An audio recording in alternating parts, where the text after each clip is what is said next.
What would you do if your roommate asked you to pretend to be his boyfriend?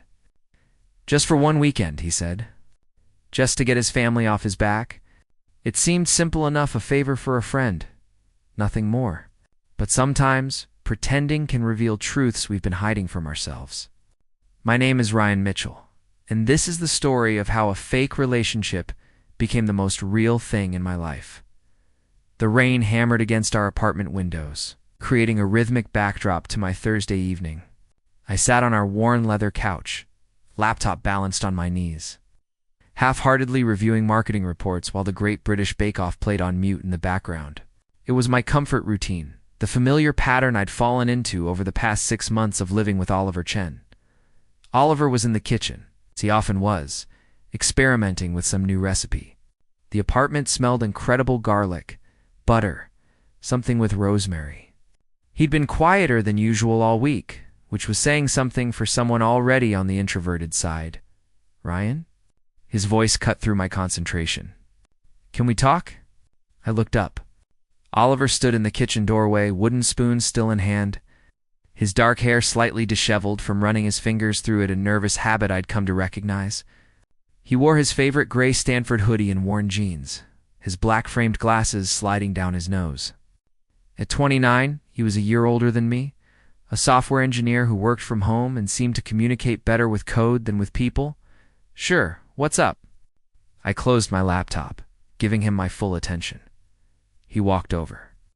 Sitting on the opposite end of the couch, the wooden spoon, now abandoned. His hands twisted together, and he wouldn't quite meet my eyes. I need to ask you for a favor. It's kind of weird, and you can absolutely say no. I won't be offended. Well, I might be a little offended, but I'll get over it. And it won't make things awkward between us, I promise, Oliver. I cut off his rambling gently. Just ask. He took a deep breath. My sister is getting married next weekend. In Napa, and my entire family will be there, including my grandmother, who keeps asking why I'm still single.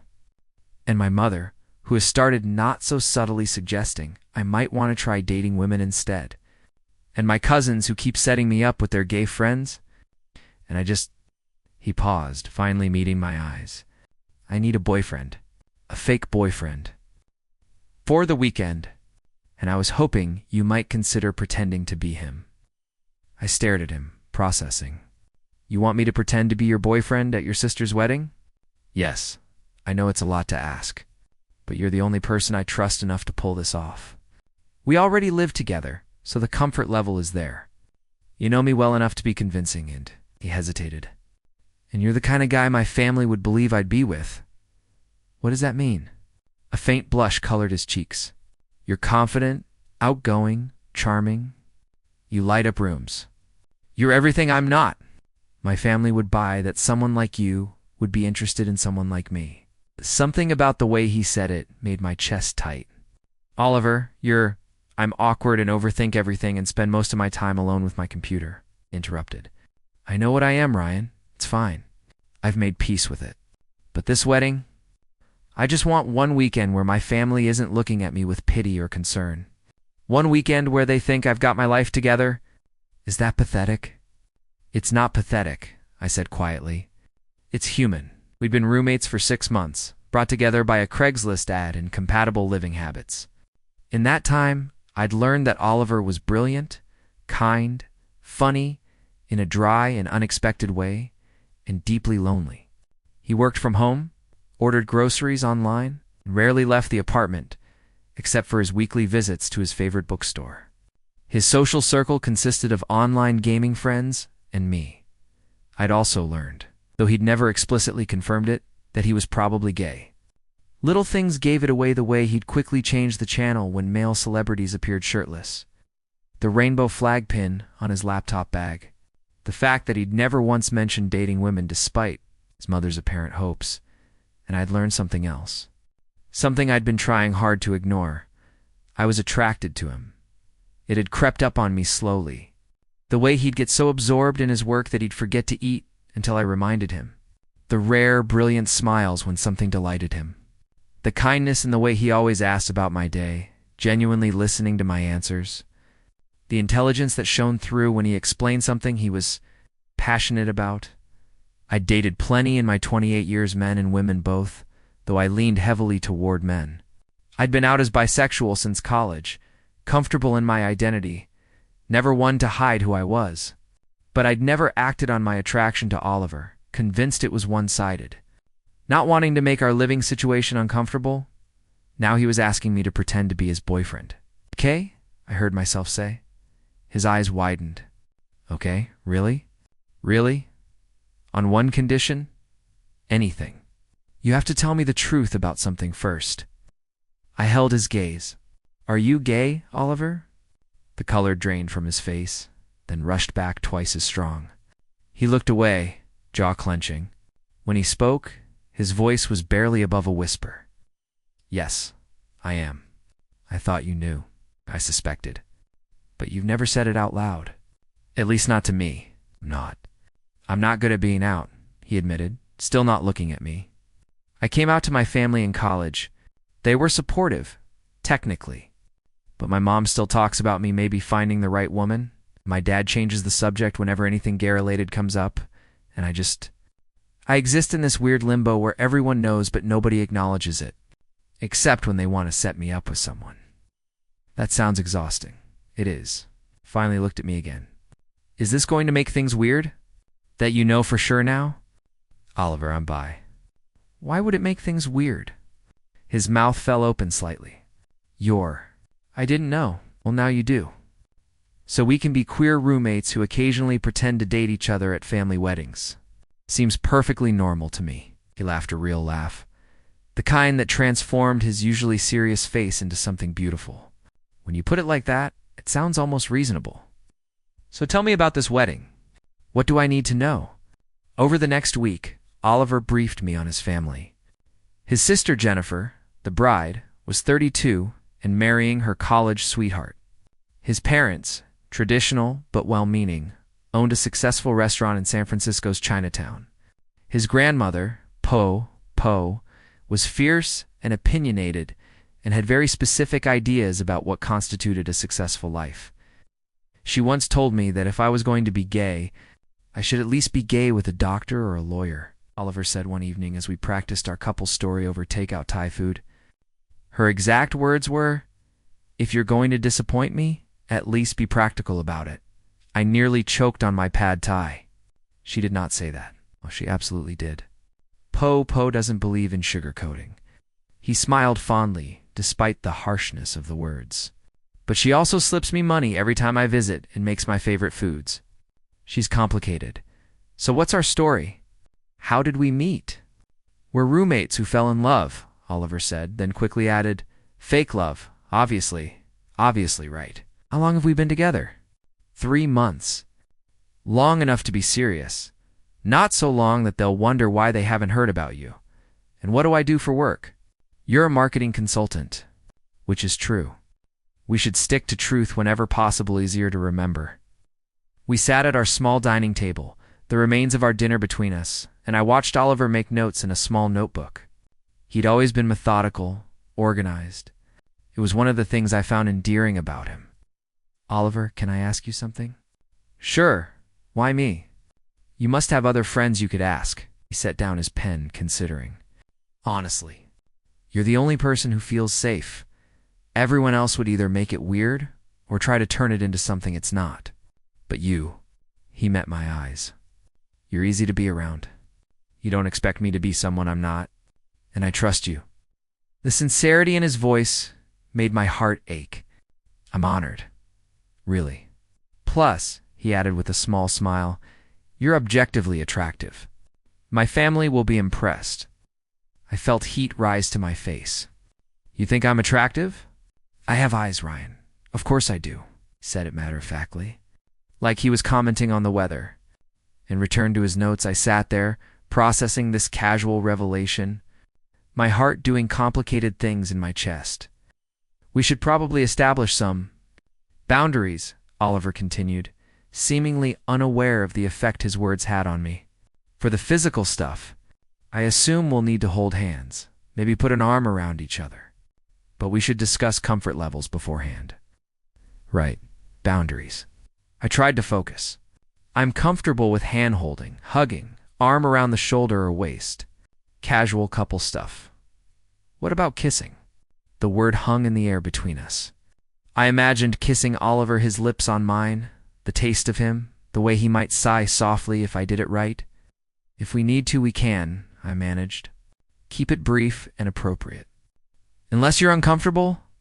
No, I'm okay with it. If necessary, he was blushing again, and I found it ridiculously endearing. Then we have a plan. Over the next few days, we fell into an odd domestic rhythm. Oliver taught me details about his family, his cousin Michael, who would definitely try to drink me under the table, his Aunt Susan, who asked invasive questions, his Uncle James, who told terrible dad jokes. I learned that his favorite color was deep blue, that he'd wanted to be an astronaut as a kid, that he still slept with a stuffed panda his grandmother had given him when he was 5. In return, I told him things about myself I rarely shared about my complicated relationship with my own family, who'd struggled with my sexuality despite claiming acceptance, about the string of failed relationships that had left me wondering if I was capable of real intimacy, about the loneliness that sometimes crept in late at night, even in a city full of people. I get that, Oliver said softly one evening. We were on the couch again, our usual spots, but closer than we typically sat. The loneliness? It's why I game so much, I think. Online, I can be whoever I want. No pressure.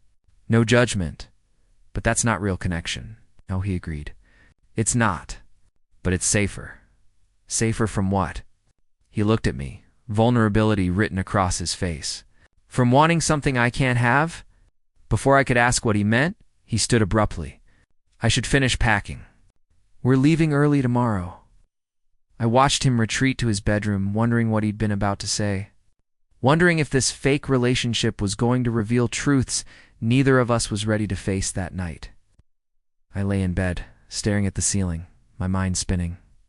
In 12 hours, we'd be on our way to Napa, pretending to be in love. The thought thrilled and terrified me in equal measure. What had I agreed to? And more importantly, why did the idea of pretending to be Oliver's boyfriend feel less like acting and more like permission to want what I'd been denying myself for months? I fell asleep with no answers, only the nervous anticipation of what the weekend might bring. The drive to Napa took 5 hours, winding through Northern California's changing landscape, from the urban sprawl of the Bay Area to rolling hills dotted with vineyards. Oliver had rented a car, insisting on driving despite his obvious nervousness. You okay? I asked as we merged onto Highway 101. His knuckles were white on the steering wheel. Just mentally preparing. My family can be a lot. Hey. I reached over, placing my hand over his on the gear shift. He startled at the touch but didn't pull away. We've got this. We practiced. And if it gets too overwhelming, we can always escape to our room. Our room, he repeated softly. Right, we'll be sharing a room. In all our planning, we'd somehow not discussed the sleeping arrangements. Heat crept up my neck. I can take the floor if there's not a couch. Don't be ridiculous. We can share a bed like adults, he said it firmly. But I noticed his ears had turned red. Okay then, we drove in comfortable silence for a while. The playlist Oliver had made drifting through the speakers a mix of indie rock and lo-fi beats. I watched the scenery change, hyper-aware of my hand still resting on his. Can I ask you something? Oliver's voice broke the quiet. Always. Why did you say yes? To this whole thing? He kept his eyes on the road. You could have easily said no. It's a weird ask. I considered lying, giving him an easy answer about friendship and favors. Instead, I found myself telling the truth. Because you matter to me. Because I've watched you make yourself smaller to fit into other people's expectations. And I thought maybe, for one weekend, you deserve to show up as yourself. Or at least a version of yourself that feels empowered. I paused. And selfishly, because I wanted to spend the weekend with you. Even if it's just pretend. His breath caught audibly. Ryan, you don't have to say anything. I just wanted you to know. He was quiet for a long moment, his hand turning under mine, so our palms pressed together, fingers interlacing. Thank you, he whispered. We held hands the rest of the drive. The venue was a gorgeous estate winery. all stone buildings and manicured gardens with vineyards stretching toward distant hills. Cars filled the circular driveway. We were among the last to arrive. Oliver parked and sat for a moment, breathing deeply. "Ready?" I asked. "No, but let's do this anyway." I squeezed his hand. "I've got your back." We grabbed our bags and headed toward the main building. Before we reached the entrance, a whirlwind in a floral dress burst through the doors. Ali. Oliver barely had time to set down his bag before his sister Jennifer enveloped him in a hug. She was petite, energetic, with the same dark hair and intelligent eyes as her brother. "Jen can't breathe. Sorry. I'm just so happy you're here." She released him, then turned to me, her smile widening. "And you must be Ryan. Oliver's told me so much about you. He has?" I glanced at Oliver, who looked mildly panicked. "Well, not that much, because this is Oliver we're talking about, but enough." She hugged me too, surprisingly strong for someone so small. "Welcome to the family, even if it's just for the weekend." Oliver and I exchanged a look. "What?" he asked carefully. Jennifer laughed. "Oh, come on. You think I don't know my own brother?" I figured out this was a fake boyfriend situation the second you mentioned bringing someone. "But I appreciate the effort, and honestly, Mom needs to get off your back about the dating thing. So I'm fully on board with this charade." "Jen, relax. Your secret's safe with me." Although, she looked between us with shrewd eyes. "Maybe it's not entirely fake. The way you two are looking at each other is pretty convincing. We're just friends," Oliver said quickly. "Too quickly? Sure you are." She winked at me. "Come on, let's get you settled. You're in the Rose Cottage? Very romantic." Mom specifically requested it when Oliver said he was bringing someone. She led us down a stone path to a small cottage nestled among the gardens. It was indeed romantic. Exposed beams, a stone fireplace, French doors opening to a private patio, and one very large, very prominent bed. "I'll leave you two to get settled. Rehearsal dinner is at 6. Don't be late." Jennifer bounced away, leaving us alone. Oliver set his bag down slowly, staring at the bed. "Well, this is happening. It's a big bed. Plenty of room for both of us." I tried to sound casual. "Right, plenty of room." He ran his hand through his hair, that nervous gesture again. "Ryan, what Jennifer said. Don't worry about it. She's just being a sister." "But what if she's right?" The words came out in a rush. "What if this whole thing is a mistake because I can't?" He cut himself off, shaking his head. "Never mind. I'm overthinking. I should shower before dinner." He disappeared into the bathroom before I could respond, leaving me standing in the romantic cottage, wondering what he'd been about to say. The rehearsal dinner was held in the estate's wine cellar, a beautiful space with barrel-lined walls and soft lighting. Long tables were set with white linens and wildflower centerpieces. Oliver's family was exactly as he'd described: warm, loud, curious, overwhelming in the best way. His mother, Linda, pulled me aside within 5 minutes of our arrival. "Ryan, Oliver talks about you constantly." She had kind eyes behind stylish glasses, her hair elegantly gray. "He does." "Oh, yes. Ryan made the best stir-fry. Ryan got me out of the apartment today. Ryan thinks I should try this new coffee shop." She smiled knowingly. I'm so glad he finally admitted his feelings. I glanced at Oliver, who was being interrogated by his grandmother across the room. It's new but good. He seems happy. I haven't seen him this relaxed in years." Was he relaxed? I studied Oliver's posture, still somewhat tense, but he was smiling, actually engaged in conversation rather than hiding behind his phone. And when his eyes found mine across the room, that smile widened. "Ah," I said softly. "It's good." Dinner was a loud, chaotic affair. I sat between Oliver and his cousin Michael, who immediately challenged me to a wine-tasting competition. "Michael, leave Ryan alone," Oliver said, his hand finding mine under the table. "What?" "I'm just being friendly. You're being competitive. There's a difference." Fine. But seriously, Ryan, how did you get this guy to leave his apartment? We've been trying for years." I'm right here, Oliver muttered. I'm special, I said, squeezing Oliver's hand. Plus, I bribed him with good food. Attracts, Michael agreed. Food is definitely Allie's weakness. That, and apparently handsome marketing consultants. Oliver turned bright red. I decided to rescue him.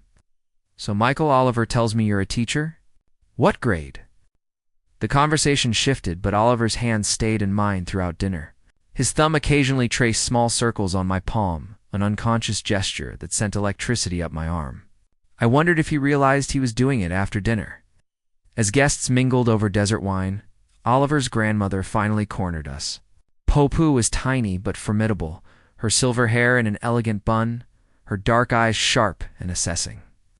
So you're the boyfriend, she said to me in accented English, looking me up and down. Yes, ma'am. Ryan Mitchell. It's an honor to meet you. That's good. What do you do? I'm a marketing consultant. Make good money? Po, Oliver protested. What? It's a reasonable question. I want to know if you can support my grandson in the lifestyle he deserves. I can support myself, Oliver said firmly. And we support each other. Po's expression softened slightly. Good answer, she turned to me. You make him happy? I looked at Oliver, who was watching me with something vulnerable in his eyes. I try to. He makes me happy too. Then you have my approval. But she pointed a finger at Oliver. If you don't marry this one, you're a fool. Don't let another good one get away because you're too afraid to take a chance.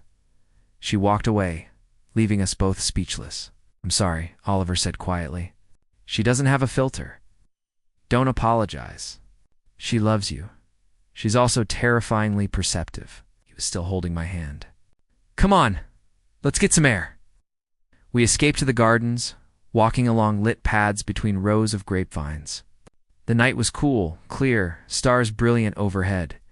We walked in silence, hands still joined, until we reached a bench overlooking the valley. This is beautiful, I said, sitting down. Oliver sat beside me, close enough that our shoulders touched. Yeah, it is. You're doing great, by the way. Your family loves you. They love the version of me they think they're seeing. The version that has his life together, that found someone, that isn't a hermit who talks to computers all day.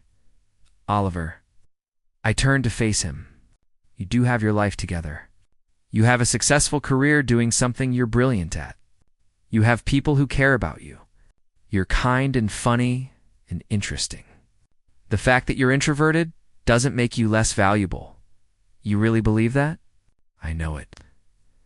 He looked at me, moonlight catching in his dark eyes.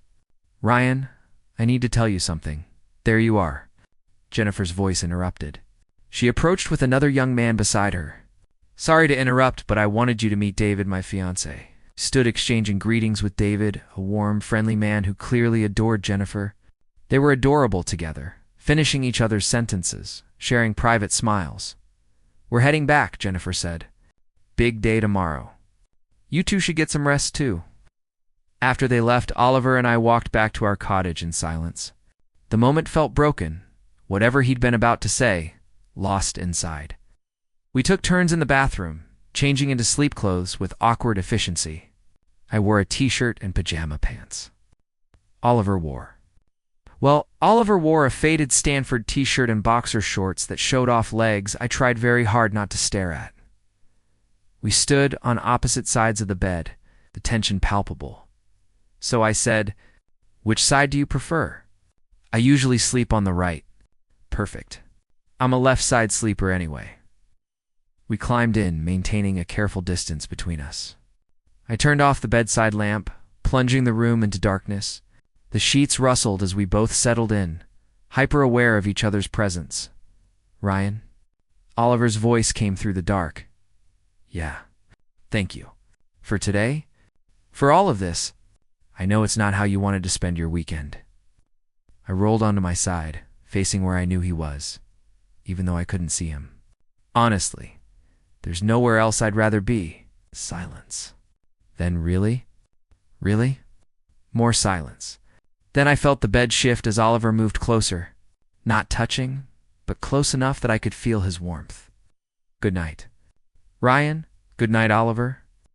I lay awake long after his breathing evened into sleep, my heart racing, my mind replaying every touch, every look, every moment of the day.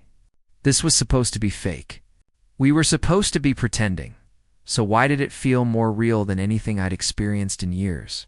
I woke to sunlight streaming through the French doors and Oliver's arm, draped across my chest. We'd somehow gravitated together during the night, ending up tangled in the center of the bed. His head rested on my shoulder, his breath warm against my neck, one leg thrown over mine. He was still asleep, peaceful in a way I rarely saw him during waking hours. I should have moved. Should have extracted myself before he woke up and felt awkward.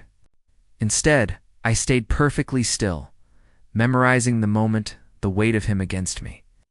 The way his hair tickled my jaw, the soft sound of his breathing, his eyes fluttered open. For a moment, he seemed confused. Then, awareness dawned, and he started to pull away. "Sorry, I didn't mean to. It's okay," I said softly. I didn't mind. He stilled, his eyes searching mine. We were so close I could count his eyelashes, see the flecks of gold in his dark irises. His gaze dropped to my mouth, then quickly back up. "We should get ready," he whispered. "Wedding's at noon, right?" Wedding. Neither of us moved. Oliver, a knock at the door made us both jump. "Boys, breakfast in 30 minutes.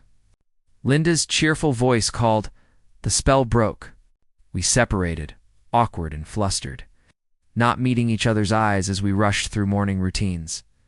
The wedding was beautiful. Jennifer looked radiant in a simple, elegant gown. David's eyes never left her as she walked down the aisle. The ceremony took place in the gardens, surrounded by flowers and sunshine, and I found myself unexpectedly moved by the vows they'd written for each other. "I promise to love you in the quiet moments and the chaotic ones," Jennifer said. "To choose you every day, even when it's hard. To build a life with you that's messy and real and ours." Beside me, Oliver's hand found mine. I glanced over and saw tears on his cheeks. He caught me looking and smiled, embarrassed, but he didn't let go. During the reception, we danced. Oliver was stiff at first, self-conscious, but I pulled him close and whispered, "Just follow my lead. Trust me." Gradually, he relaxed, letting me guide him through the slow song. We swayed together, his head eventually coming to rest against my shoulder, and I forgot this was supposed to be pretend. Forgot we were playing roles. It felt like the most natural thing in the world, holding him like this. "You're a good dancer," he murmured. "You're not bad yourself." Liar. "I'm terrible. But you make me feel less terrible. You make me feel a lot of things," I said before I could stop myself. He pulled back slightly to look at me. "Ryan, may I cut in?" Poe stood beside us, dressed in elegant burgundy, her expression knowing. Oliver stepped back, and I found myself being led around the dance floor by his tiny but surprisingly strong grandmother. "That boy is in love with you," she said. Matter-of-factly, I nearly tripped. "What, Oliver?" "He's in love with you. Anyone with eyes can see it. You're mistaken." "We're just pretending?" She raised an eyebrow. "Perhaps you started that way. But that boy hasn't looked at anyone the way he looks at you. And unless I'm very wrong, you feel the same. It's complicated. Love is always complicated. But it's also simple. You either want to be with him or you don't. Life is too short for maybe." The song ended. She patted my cheek. "Don't be a fool, Ryan Mitchell. Some chances only come once." Later, I found Oliver on the same bench where we'd sat the night before, staring out at the darkening valley. The reception continued behind us, music and laughter drifting through the evening air. "Hey," I said softly, sitting beside him. "Hey." He didn't look at me. "Some wedding, huh?" "Beautiful." Jennifer looked happy. She did. So did David. I paused. "How are you doing?" Confused. He finally turned to me. "Ryan, we need to talk. About this. About us." My heart hammered. "Okay. I asked you to do this because I thought it would be easy. Safe. A way to get my family off my back without risking anything real." Took a shaky breath. But somewhere between the planning and the pretending, it stopped being fake for me. If it ever was. "Oliver, let me finish. Please." He ran his hand through his hair. I've had feelings for you since the day you moved in. You were so bright and confident and everything. I'm not, and I told myself it was just a crush, that it would pass, that you could never be interested in someone like me. So I kept my distance. I stayed safe. But then you asked me to pretend, and I thought maybe his voice cracked. Maybe I could have a taste of what it would be like. Just for a weekend. Just enough to remember when I went back to being your roommate and nothing more. Except now I don't want to go back, he continued, looking at me with raw honesty. I don't want to pretend this didn't happen. I don't want to unlove you, Ryan, even though it would be easier. And I know this is probably the worst time to tell you, and you probably don't feel the same way. I've just made everything awkward. I kissed him. Not a brief, appropriate, fake boyfriend kiss. A real kiss. Deep and desperate, in 3 months of wanting poured into it. His sound of surprise turned into a soft moan as he kissed me back, his hands fisting in my shirt, pulling me closer. When we finally broke apart, both breathing hard, his eyes were wide with shock. I am so stupid, I breathed. So incredibly stupid. What? Oliver, I've been falling for you for months. Every shared dinner, every late-night conversation, every time you'd get excited about some coding project and talk for 20 minutes, straight about something I barely understood but loved watching you explain. I thought you saw me as just a roommate, just a friend. I never imagined you're falling for me. He said it like he couldn't quite believe it. Always been fallen. Past tense. Completely gone for you. But you're so and I'm so. How could you possibly... I cupped his face in my hands. You're brilliant and kind and funny. You notice things other people miss. You make me want to be better. You're passionate about the things you care about. You're beautiful, Oliver. Inside and out. How could I not fall for you? Tears spilled down his cheeks. I don't know what to say. Say you'll give us a real chance? No more pretending. Just us figuring this out together. Yes. He laughed through his tears. Yes. Absolutely yes. Kissed him again, softer this time, savoring it. When we pulled apart, he was smiling that brilliant, transformative smile I'd seen so rarely but treasured every time. We should probably go back to the reception, he said eventually, before people start looking for us. Or, I suggested, we could go back to our cottage. Start this new chapter properly. His blush was visible even in the fading light. I like that idea better. We walked back hand in hand, but this time it wasn't for show. This was real, the way our fingers interlaced, the way we kept stealing glances at each other, the way neither of us could stop smiling in the cottage. Away from family and expectations and pretense, we took our time. We talked for hours, curled up together on the bed, sharing truths and fears and hopes. I learned about his first crush, his struggles with anxiety, his dreams for the future. He learned about my insecurities despite my confident exterior, my fear of abandonment, my desire to build something lasting with someone who truly saw me. I see you, Oliver whispered as we lay facing each other in the darkness. I've always seen you. I see you too. When we kissed this time, it was slow and exploratory, learning each other without urgency. His lips were soft, yielding. He tasted like wedding cake and champagne and possibility. My hands mapped the planes of his back while his fingers threaded through my hair. Every touch felt significant, meaningful, like we were writing a new story with our bodies. Is this okay? I murmured against his mouth. More than okay. He pulled back slightly. But Ryan, I should tell you, I haven't done this much. I'm not very experienced. You don't have to do anything you're not ready for. With you, I've wanted to for so long. He touched my face gently. I just might not be very good at it. There's no good or bad. Just us, learning together. I kissed his forehead, his cheeks, the tip of his nose. We have all the time in the world. We spent the night discovering each other, what made him sigh, what made his breath catch, what made him laugh softly against my skin. It was tender and occasionally awkward and absolutely perfect. We fell asleep tangled together, skin against skin, hearts beating in sync. The next morning, we returned to the main building for the farewell brunch. Jennifer took one look at us and burst out laughing. Knew it. I told David you two were going to figure it out this weekend.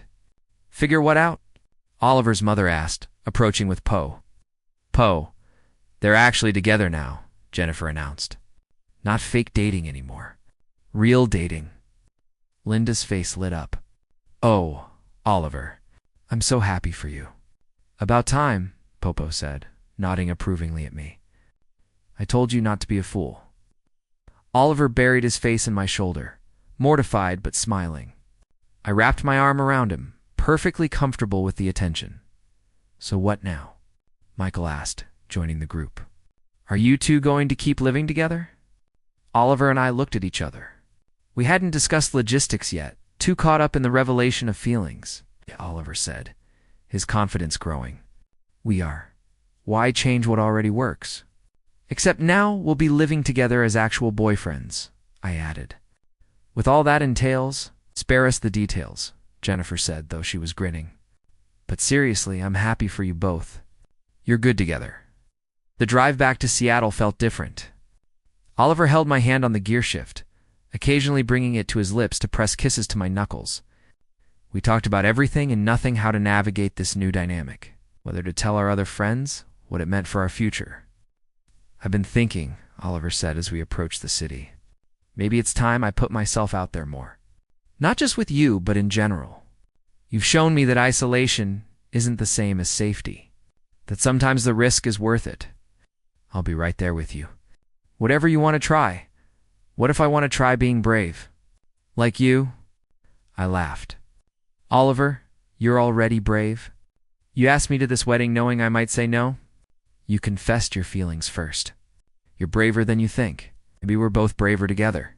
I like the sound of that. Our apartment had transformed. It was still the same space, but now it felt like ours in a different way. Oliver's photography prints hung on the walls, including one from the wedding weekend. A candid shot Jennifer had taken of us dancing, lost in our own world.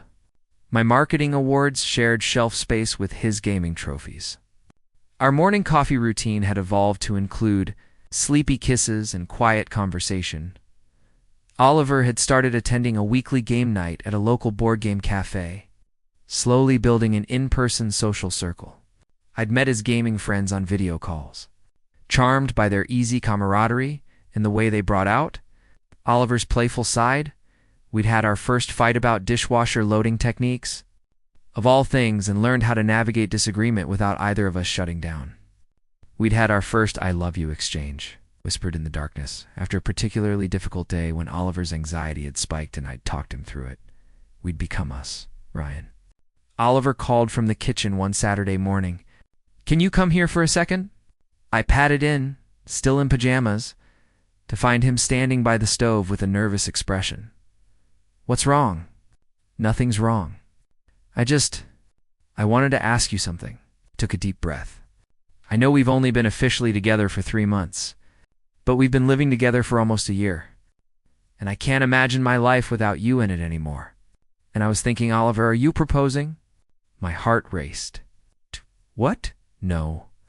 I mean, not that I wouldn't want to eventually, but that's not. He laughed, flustered.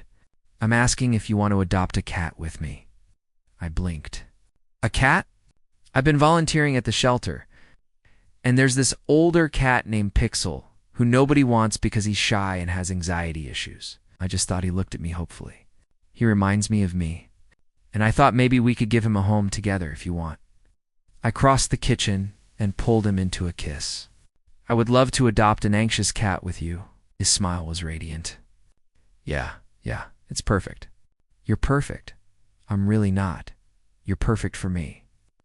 I kissed him again, which is all that matters. Later that day, we brought Pixel home, a gray tabby with enormous eyes who immediately hid under the couch.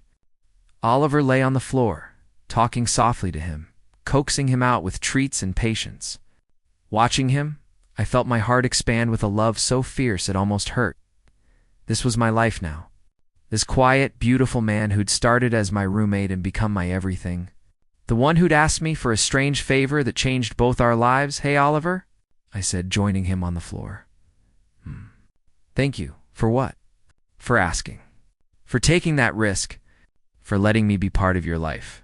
He turned to me, eyes soft. Thank you for saying yes. For seeing me. For loving me anyway. Especially because, I corrected. I love you especially because of who you are. Pixel finally emerged, cautiously approaching Oliver's outstretched hand. We sat together on the floor of our apartment, watching our new cat begin to trust us. And I thought about how far we'd both come. Sometimes. The strangest favors lead to the most beautiful. Truths. Sometimes pretending shows us what we really want. Sometimes.